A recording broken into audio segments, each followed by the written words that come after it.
नमस्कार साथियों, मैं हूं एस मौर्य और आप देख रहे हैं यूट्यूब चैनल मौर्य क्लासेस।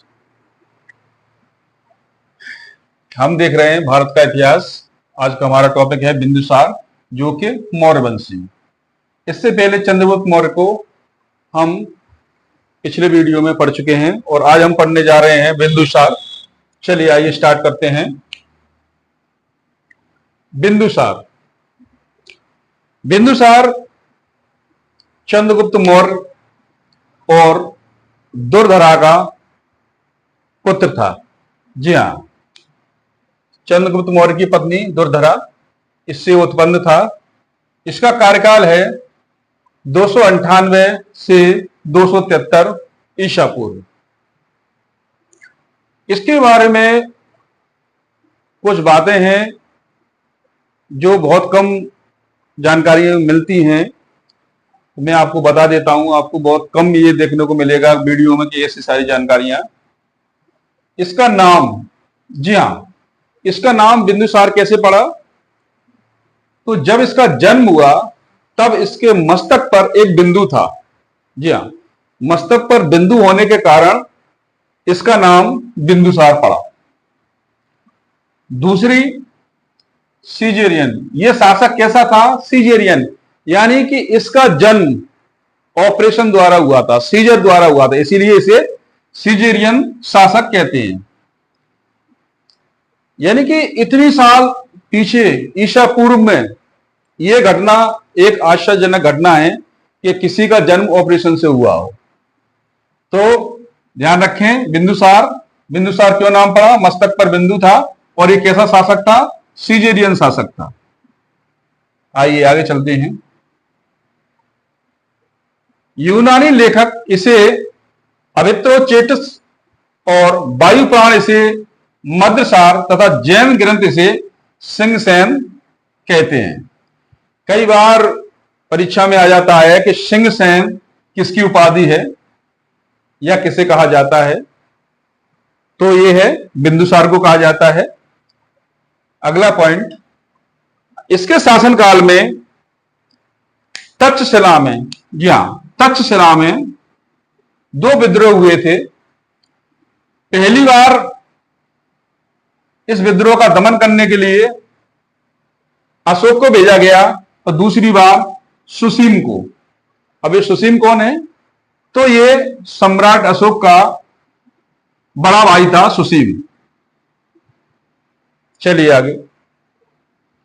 अगला पॉइंट, मिस्र नरेश। जी हां, इनका जो है मिस्र के शासक के साथ मित्रतापूर्ण संबंध थे इनके, और यूनानी शासक के साथ भी मित्रतापूर्ण संबंध थे। तो मिस्र के नरेश या मिस्र के राजा फिलाडेल्फस टालमी द्वितीय ने डियानीसियस, जिसे ध्यान रखें, डियानीसियस नामक राजदूत बिंदुसार के दरबार में भेजा था। हमने चंद्रगुप्त मौर्य को पढ़ा, उसमें कौन आया था? मेगास्थनीज। और यहां कौन आ रहा है? डियानीसियस। इसका विशेष ध्यान रखें, कई बार ये परीक्षा में आ जाता है। यूनानी शासक एंटियोकस प्रथम, इसने भी एक दूत भेजा बिंदुसार के दरबार में, वो था डायमेक्स। चलिए अगला बिंदु, सीरिया के शासक। जी हां, सीरिया के शासक एंटियोकस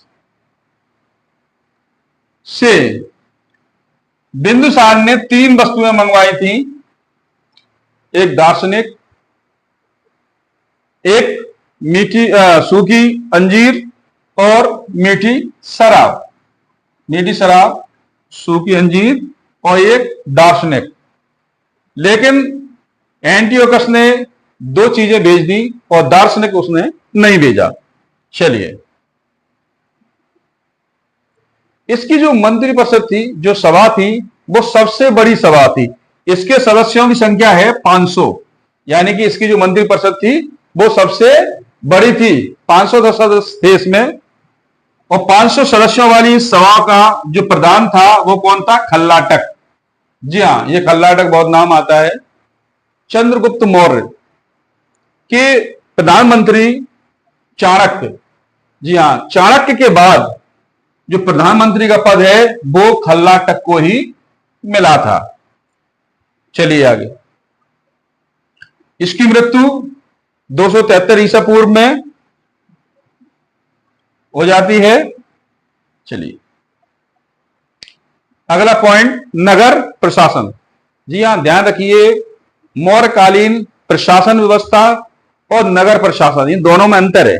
तो जो नगर प्रशासन है वो 6 समितियों द्वारा होता था और इन 6 समितियों के कुल सदस्य थे 30, यानी कि 5-5 सदस्य की 6 समितियां थी जो ये संचालन करती थी। चलिए, पहली समिति, इसका काम था औद्योगिक विभाग। जी हां, जितने भी उद्योग थे उनकी देखरेख पहली समिति करती थी। दूसरी समिति विदेशियों की देखरेख, जो भी विदेश से आते थे उनकी देखरेख। चलिए, तीसरी समिति क्या कर रही है? जन्म मृत्यु का पंजीयन और जनगणना, ये इसका काम था।